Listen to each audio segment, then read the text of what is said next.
जो हमारा हरिजन समाज है, जो सभ्य समाज है, उसमें आपकी बड़ी प्रतिष्ठा है। भाई नवनीत मालवीय इसमें करूँगा कि वो आएँ और अपनी बात इस पुस्तक के संबंध में और भाई असीम जी का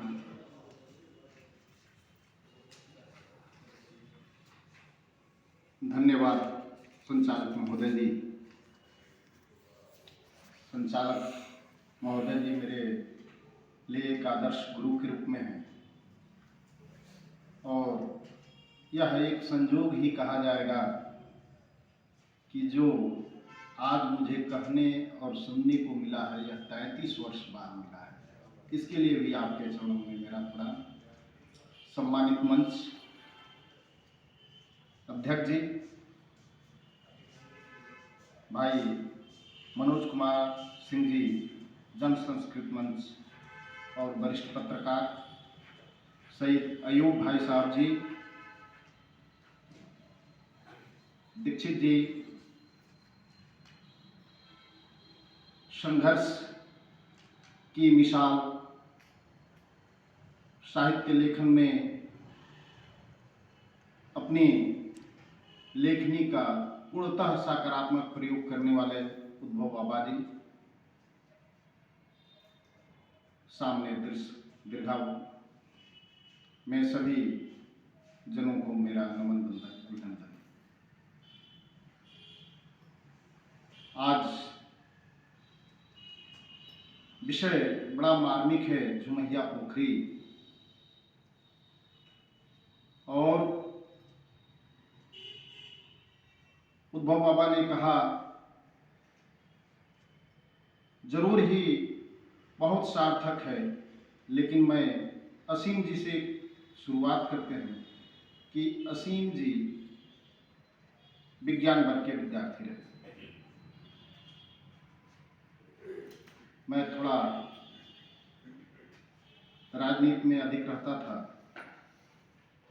जब थक कर मैं आता था, परीक्षा का समय रहता था, मैं कहता था असीम जी जरा कुछ पढ़िए, मैं सुन लूँ, कल परीक्षा देनी है। ऐसे मेरे मित्र को पुनः नमन। पढ़ते पढ़ते अपनी कविताएं भी पढ़ने लगते थे। हम कहे यार बंद करो, सुनने वाला मैं अकेले, पढ़ने वाला तू अकेले। उस समय भी आपकी क्षमता ऐसी थी, माँ सरस्वती की ऐसी कृपा थी कि जितना सुंदर आप लिखते थे उतने सुंदर आप बोलते थे, उतने सुंदर आप सब्जी भी बनाते थे। और तीनों का सबसे अधिक सदुपयोग किसी ने किया तो मैंने किया। दिया कुछ नहीं, केवल लिया। यहाँ भी मैं सुनने के लिए ही आया, लेकिन यह अवसर मिला। यह सब्जी बनाते थे तो मैं आज थोड़ा खुलकर कहने का मुझे भी अवसर मिला है। तो मैं कहता था कि थाली में आप ले लीजिए, सस्पेन मुझे दे दीजिए। सस्पेन का स्वाद अलग रहता था, उसी सस्पेन में मैं खाता था। तो निश्चल भाव था और लेखन इस रूप में माँ सरस्वती ने दिया था कि धीरे धीरे हम दो चार लोगों को बैठा कर कहते थे अरे फुर्सत में है, आज पांडे जी इनकी कविता सुना जाए। सब्जी काटते हुए भी कविता लिखते थे, बोलते थे, सुनाते थे। थक जाते थे तो भी ये कहते थे कि भाई हाँ ऐसा है, कर लिया जाए। विचारों के यह बड़ा मार्मिक पहलू होता है। सफलता मिलना न मिलना कोई बड़ी बात नहीं। जैसे मेरे साथ पढ़ने में मैं यहाँ निसंकोच कह सकता हूँ कि मेरा उंगली पकड़कर लिखना सिखाया। तू भी अभी छोटा है, मेरे सारे नोट्स इनके रहते थे, मैं पढ़ता था। भैंस को इन्होंने खिलाया, दूध मेरे घर आया। या कहने में मुझे कोई झिझक नहीं है कि पांडे जी बढ़िया नोट्स तैयार करते थे, मैं उसको पढ़कर चला जाता था, दिन भर राजनीति करता था, शाम को आता था, इनके नोट से पढ़ लिया, परीक्षा देने चला गया। तो प्रश्न ये उत्पन्न होता है कि क्या इससे प्रतिभाएं कुचल गई? पांडे जी ने अपनी प्रतिभा का परिचय देते हुए यह दिखाया कि मैं पीसीएसजे और एपीओ भी निकालता हूं। सरकार का कार्य है नियुक्ति दे या न दे। आज शिक्षा विभाग में यह अध्यापक बनकर नहीं आए होते तो न झुमरिया पोखरी लिखते, न गीतों के मोरपंख लिखते। मैं यह चैलेंज बोल रहा हूं, यहां आने के बाद कदाप नहीं लिखते। और मैं बड़े दावे के साथ यह कह रहा हूं कि जो समाज का आईना बनकर इतना बड़ा संगठन और समूह मेरे सामने खड़ा किए हैं, मैं नहीं देखा था कि कभी इनकी प्रतिभा इस रूप में बिखरेगी। लार में गए, तमाम सारे बड़े पटना से लेकर वहाँ मेरे मित्र एक हैं, उनके यहाँ कब सम्मेलन था। मैं चैलेंज मित्र के सामने मित्र की बड़ाई करना बहुत गड़बड़ है, फिर भी आज तो मजबूरी है, कुछ करना ही पड़ेगा। मैंने नहीं कहा, निर्णायक मंडल ने कहा कि पांडे जी के बाणी में वह दम है, असीम जी के बाणी में वह दम है जो बड़े से बड़े लोगों को प्रभावित किया है। यह लार की बात है। अपनी किताब में भी इसका उल्लेख उन्होंने किया कि मैं वहां गया और लार में ऐसा हुआ। तो ऐसा नहीं मेरा मानना कि नौकरी मिलना इस चीज का प्रमाण हो, पैसा होना इस चीज का प्रमाण हो कि सरस्वती उसके साथ है। सरस्वती हमेशा उनके साथ है जो वास्तव में उनके अनन्य भक्त हैं और उन्हीं के लिए जीते हैं, उन्हीं के लिए मरते हैं। हमारे सामने उद्धव मिश्र जी एक मिसाल है।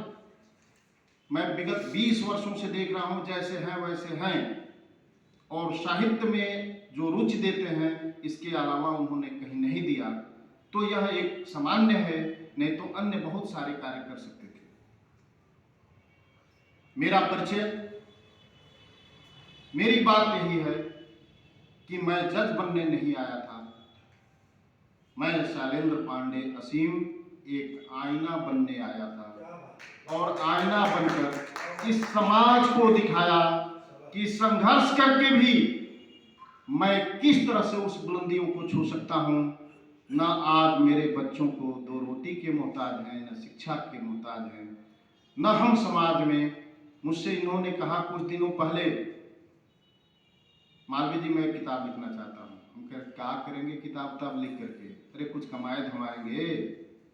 इन्होंने कहा यार छोड़िए, मैं तो बहुत बात कर रहा हूँ, 5 रुपये का उनका सहयोग नहीं किया हूँ। और एक नहीं, तीसरी चौथी किताबें इनकी लाइन में लगी हुई है। आज मन गदगद है कि इस महफिल में इनकी शोभा बढ़ रही है, मित्र चौगुना बढ़ रहा है।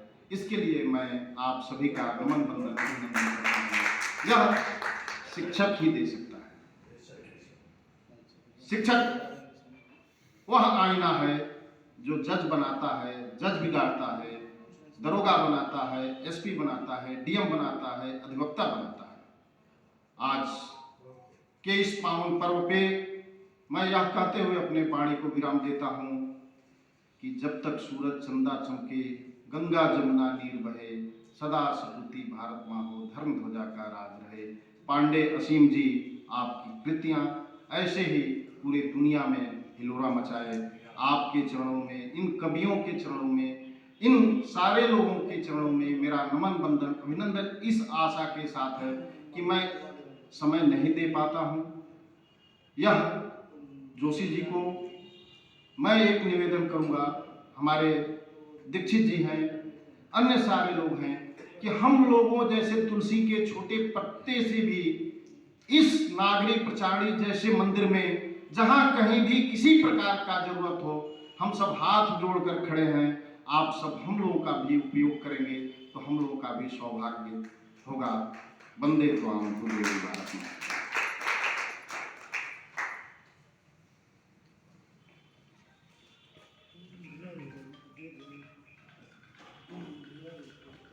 बहुत बहुत धन्यवाद आदरणीय मालवीय जी।